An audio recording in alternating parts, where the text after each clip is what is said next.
Hello folks, and welcome to my channel. If this is your first time, please hit like and subscribe to your friends about the page so I can grow here in 2020.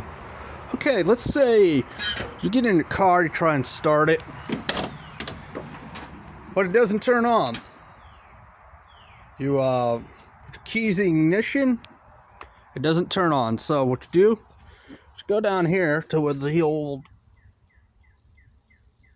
hood lever, go like this, pull it out, and it should open. Yeah, I need to get a few things replaced like that. Door still, I need to get that sticker. But anyhow, go over here. You may have a problem with your alternator.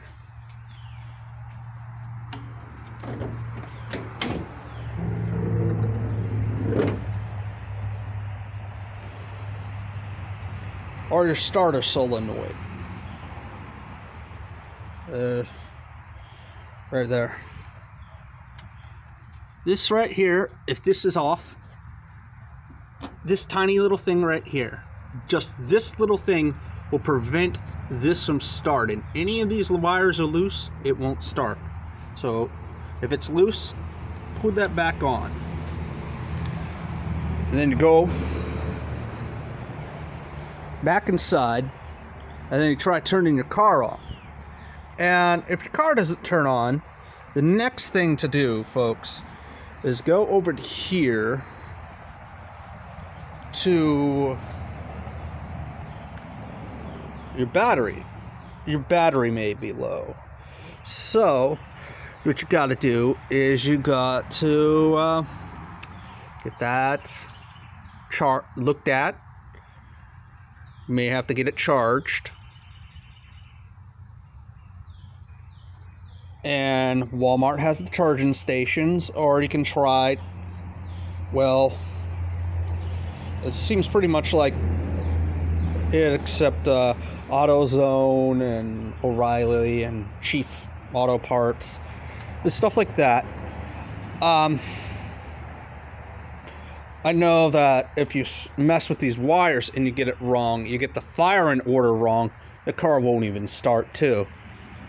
Also, you also have to check your spark plugs. Once your spark plugs are located around close to your manifolds down here. Of course, on this one, they had catalytic converters, which was slightly different. My converters are still strong, but very rusty for being its age. Eventually this engine will get to the point to where it gets so rusty I might have to get an LS in it.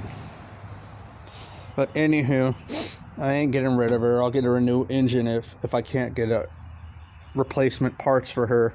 I wish they would start doing that at Ford. But anywho, let's get back to what we're talking about.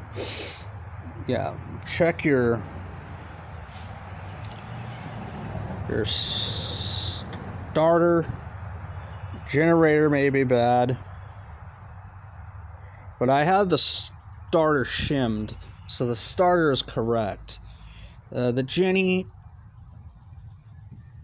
alternator, they're doing pretty good. You can tell they were replaced recently. All the belts are good. Also, another problem with cars not starting is once you go through the list and you get it right, you'll start noticing. But with oldies, you got to put the time and money into it. Sometimes this bad boy may be the issue as well, and this is your ignition switch. Sometimes your ignition switches get all loose and tumbly, and then they don't want to work. So yeah, it's sometimes this bad boy.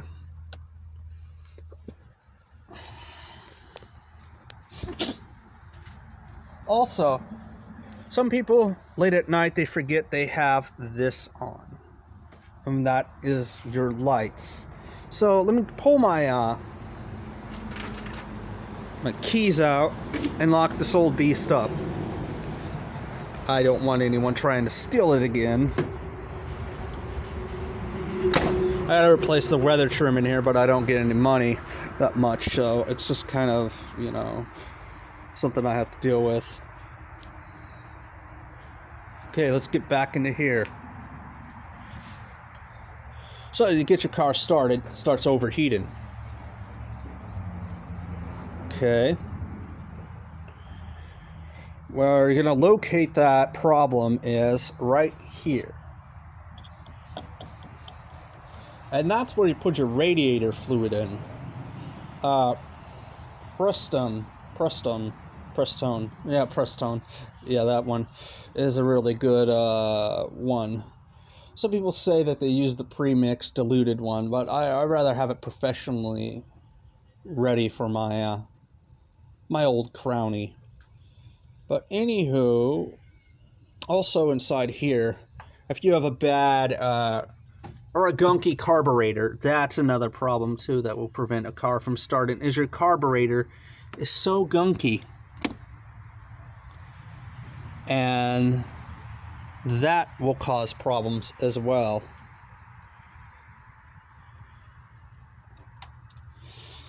Oh, great. There's rats leaving turds in there. That's why I don't like living at an RV park. People don't take care of responsibility. And then their lack of responsibility rubs off on you. Also, check your fluids. You want to make sure that it's done right. You know, it could be a gunky motor oil, but you could tell by looking at mine that my motor oil is very nice. I changed it out myself. This has nothing to do with it. That's just your dot 3 power steering, and then that goes into there, and then there's power steering down there that goes to control the steering arm mechanism. But that's windshield wiper fluid. You don't really have to worry, but I haven't really used mine. I don't think, yeah, I still have some in there, but I guess I'll just have to put some in there. But anywho, folks, that's pretty much it. I've gone over all the stuff to tell you about when it goes to starting issues. And, you know, you got to have the correct firing order or else your car won't start up. Check your solenoid, and if it's messed up, if this is off, it won't start. Check your battery. Also, check your ignition. If your ignition is messed up, it won't even start the thing. So you got to do that too. Just go through the process and you'll be able to figure it out. Also, your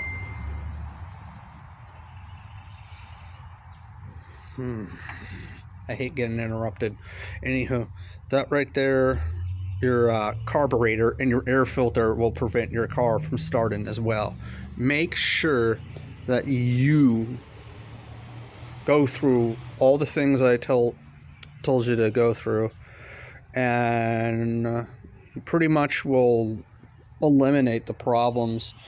Sometimes your starter may be an issue too. Maybe it's not catching, not shimming right, or your Jenny, it might not be working, because the generator converts power to charge your battery.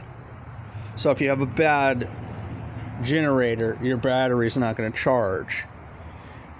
So go through those things and you pretty much will tackle this issue all the way down. You'll get it to where you can get your old car running once more.